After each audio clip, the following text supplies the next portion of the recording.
The 2024 F1 Academy season has just 2 race weekends left. So between the 5 that have already happened and the 1 round of testing, there's been a lot going on. So for today's lecture, join me as we take a retrospective look at what has happened over the course of the previous 5 race weekends and 1 round of testing.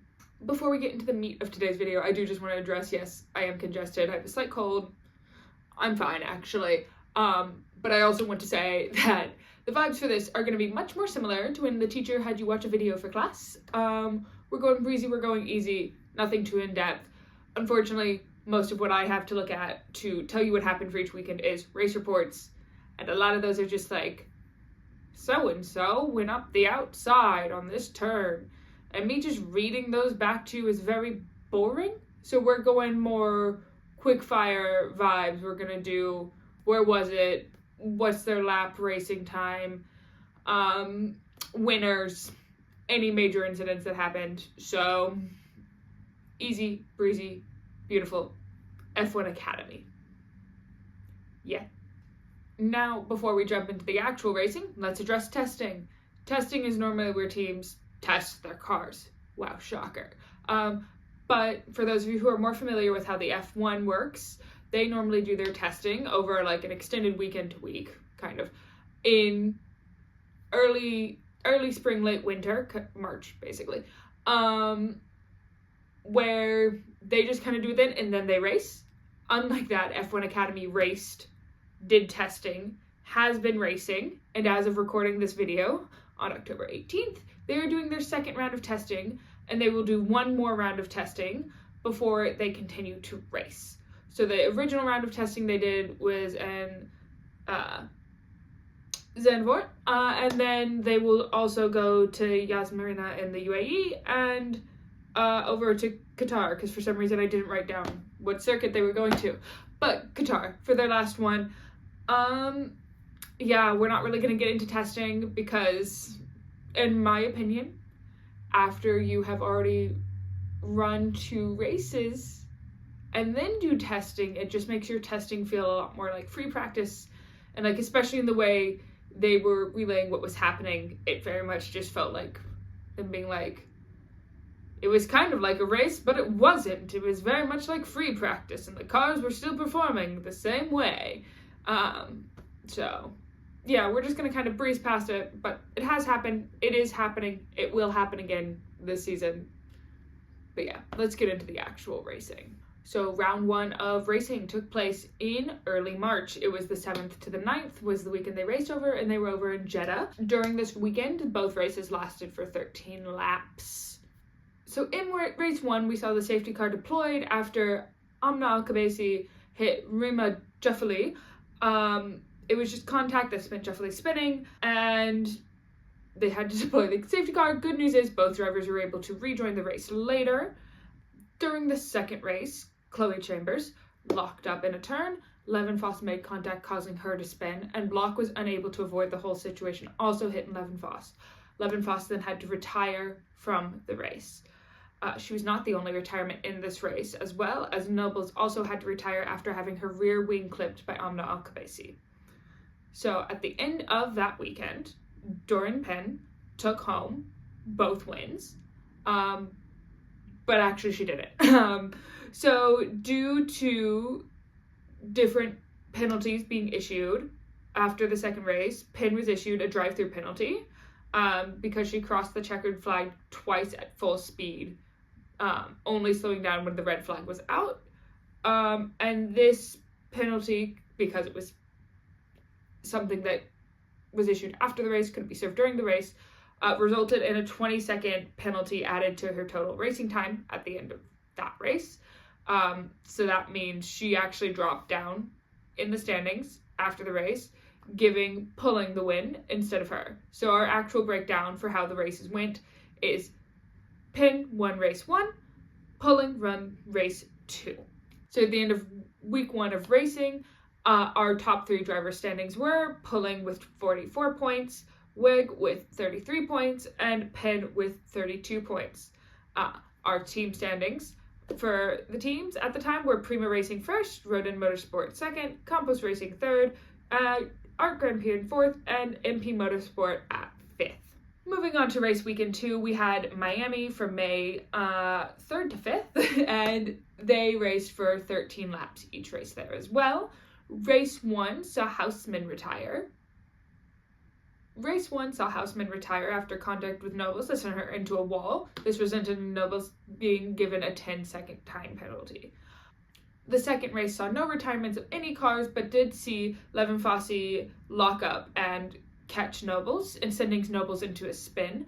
Both drivers at the time were able to rejoin the race. However, after the race, it was revealed that Levin Fossey was taken to hospital, and it was revealed that she had a small fracture on her right wrist.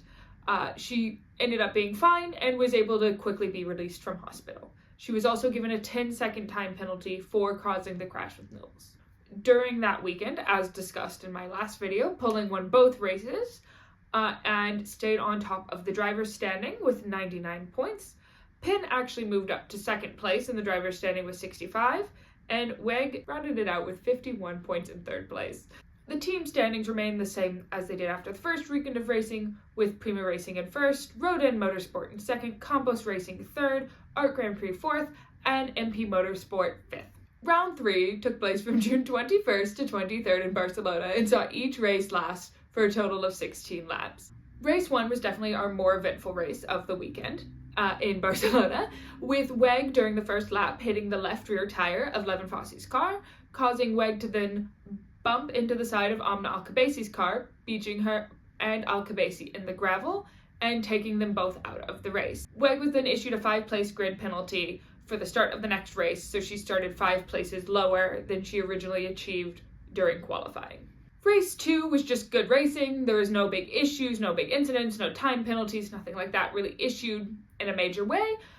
So at the end of the weekend, we have Pulling in first for race 1, and Chambers taking home her first ever win in race 2. Now this does shift our driver standings, so now our top 3 are Pulling with 147 points, Penn with 81 points, and Chambers just behind her as well with 81 points. Because of Chambers' first win and also other racers placing within the points, our teams have now been shaken up a bit, and our order is now Rodin Motorsport, Campos Racing, Prima Racing, MP Motorsport, and then Art Grand Prix rounding it out in 5th. Our 4th round was in Zandvoort from August 23rd to 25th, and it is one of the only racing weekends this season where we have 2 different race lengths. Now this is because our Saturday race actually got cancelled due to weather conditions, as Zandvoort often has. There was just a lot of wind, a lot of rain, unsafe conditions for the track. I'm glad they canceled it over risking any of the drivers' safety, to be completely honest.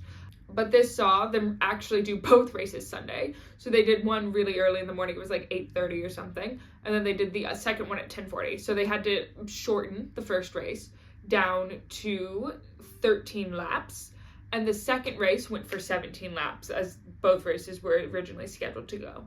Race 1 was relatively uneventful when it came to the actual racing, with Penn and Amna Alcabasi being issued 5-second time penalties for false starts. However, Nina Gaidman did achieve a first, becoming the first ever wildcard entrant to earn points in the driver's standings, finishing 4th in race 1.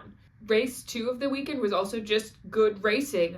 The most we saw out of this race was Gaidman received a 10-second time penalty for causing a collision with Nobles. But other than that, for the weekend, it was Pulling who took home the win for race 1 and Penn who took home the win for race 2.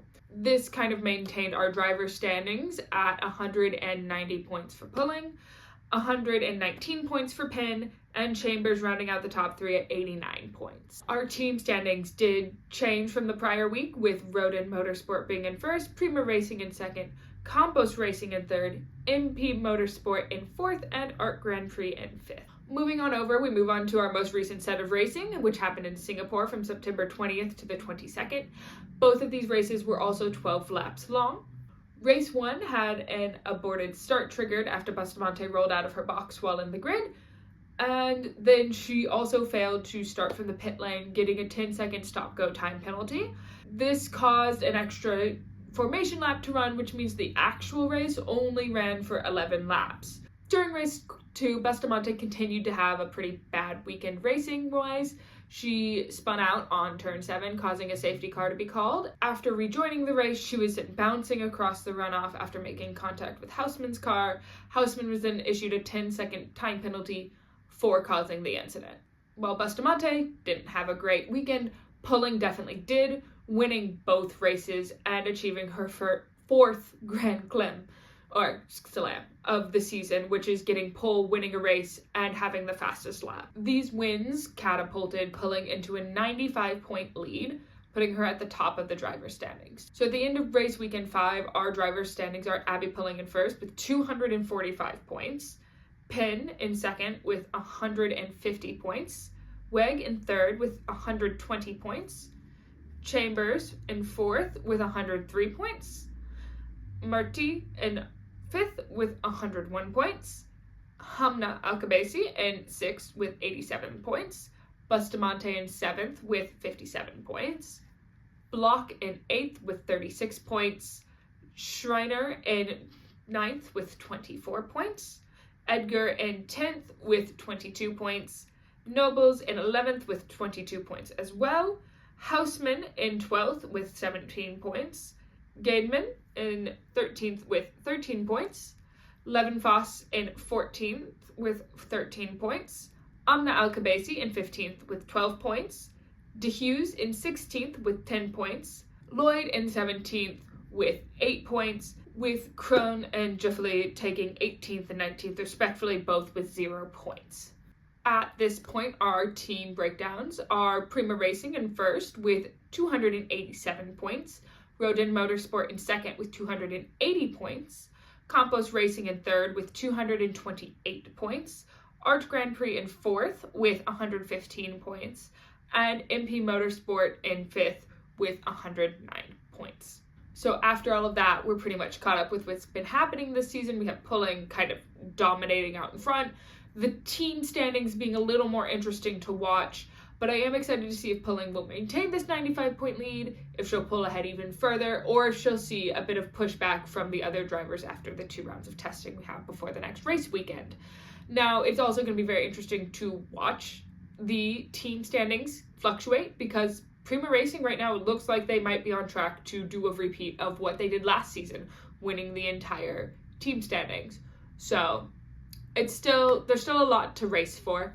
There is 4 races, even though it's over 2 weekends. As we know, they race 2 races a weekend. But yeah, I'd be interested to hear your thoughts on who you think is going to win, how you think it's going to shake out. Do we think there's going to be any big upsets anywhere in the standings? But thank you so much for putting up with me and my very teacher plays video style for the week of just getting it in, getting it done. But yeah, thank you for joining me. That is all I have for today's lecture. So please remember to do your homework by hitting subscribe, liking this video, or leaving a comment. And I'll see you next time.